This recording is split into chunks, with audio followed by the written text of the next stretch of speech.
Y al comienzo del programa les contábamos que en el espacio psicológicamente de hoy vamos a hablar acerca del odio, si se hereda, si es una cuestión que se va adquiriendo a través de los años, si se transmite.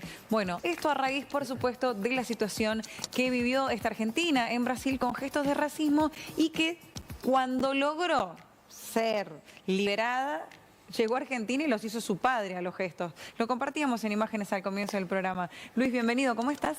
Encantado de estar acá, un placer poder acompañar acá a la gente de San Juan este día. Bueno, Luis, esto es para contextualizar, no vamos a profundizar específicamente en este tema, pero sí hablar acerca del odio que tal vez lo vemos materializado en otro tipo de situaciones, pero que esta de alguna manera ha sido representativa, ¿no? En el racismo que muchas veces uno, no sé si lo naturaliza en las canchas de fútbol, con cánticos que han sido en el último tiempo, sí, de alguna manera castigados, ¿no? Con algunas personas, en algunos partidos, en Copa Libertadores, Sudamericana, pero no más que prohibirte la entrada a la cancha. Esto de poder ir preso, detenido, durante de 2 a 5 años las penas, es realmente fuerte y de alguna manera nos hizo tomar conciencia de que esto es algo que tenemos que desplazar de nuestras vidas. Sí, yo te pregunto, ¿a quién le hizo tomar conciencia? Y yo creo que a muchas personas de la sociedad que al menos de reojo creían que todavía se sigue tomando como chiste. Algunas personas. Vamos por parte, y sí vamos a contextualizar. Hay que entender, Argentina, ¿cuántos somos? 45 millones. Sí. Brasil son entre 215 y 230 millones de personas. Gente que ha sido esclavizada, que es el último país de Occidente que abole la esclavitud en el 1888 más o menos, y que aún así siguió con la ley de vientres. O sea que estamos hablando de que hace 130 años más o menos que ellos son libres, digamos, en sí. Hubo una época en la cual el 75% de la población era esclava, mano de obra.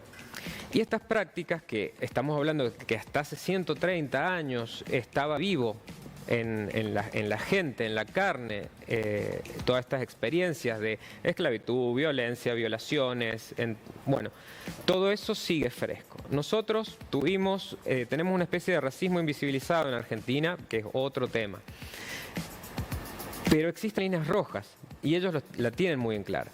Acá el problema no es tan solo un conflicto o una pelea entre partes, como uno se puede insultar porque nos enojamos, nos peleamos.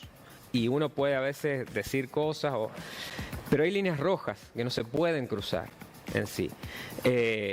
Una que uno a veces la naturaliza, que decir la NDM, típico del argentino, sí, sí, sí. Y la otra es esto de el mono, que lo hacían en particular porque en Brasil en particular la gente esclava era menos que humana en sí.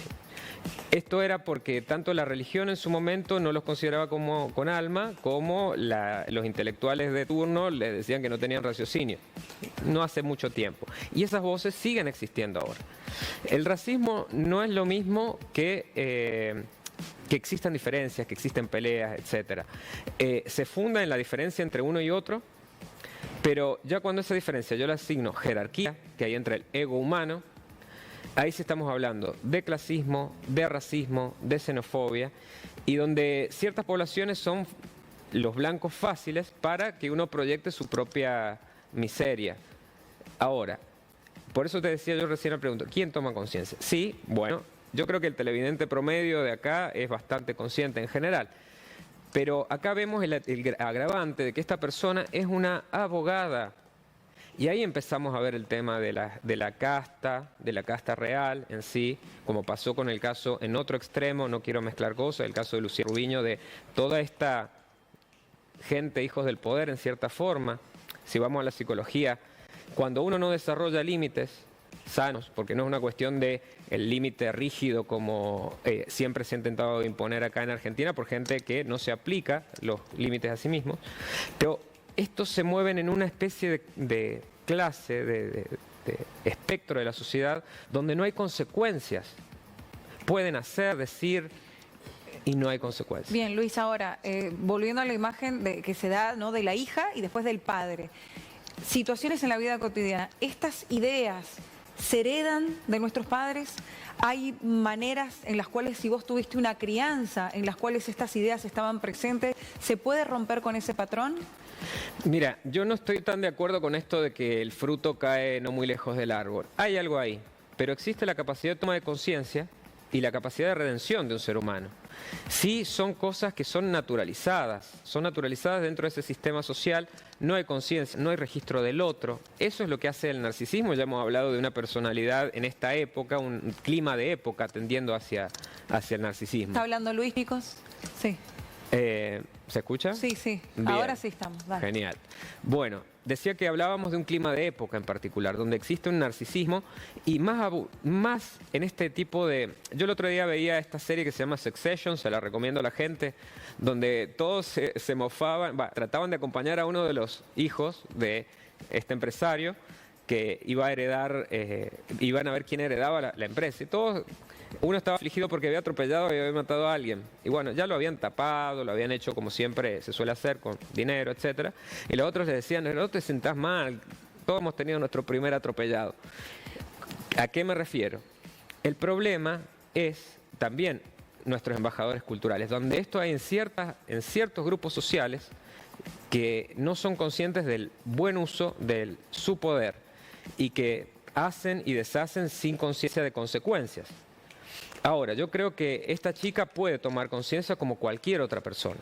Hay unas disculpas, hay que ver, y hay una pena que está ligada con el tema del trabajo comunitario, que es la mejor forma, en muchos casos, de que la persona tome conciencia, de que vea más allá de su burbuja de privilegios y empiece a ver la realidad que puede que nunca le tocó vivir. Bien, por último, Luis, señales tempranas que personas que están del otro lado, padres, madres, abuelos, abuelas, puedan detectar en nuestros jóvenes y decir, esta es una señal de alarma para ver que está de alguna manera construyendo ciertos patrones o ciertos discursos de odio. Lo más importante, que es lo más difícil, y es desarrollar la humildad, que tampoco significa ser servil o estar mirando así de abajo hacia arriba.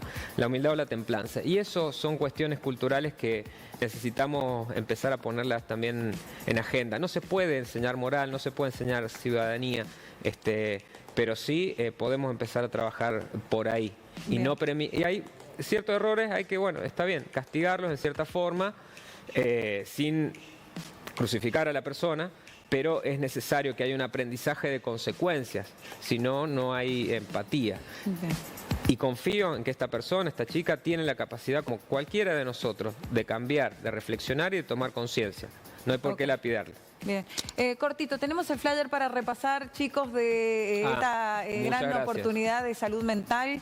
¿De qué se trata, Luis, esto? Muchas gracias por esto. Bueno, desde el año pasado venimos trabajando en esto, que tiene que ver como hemos diagnosticado y vemos que el Estado todavía está bastante lento al responder, pero están empezando a haber iniciativas. Hemos dicho de que existe en esta crisis de salud mental comunitaria, muchas cosas están pasando.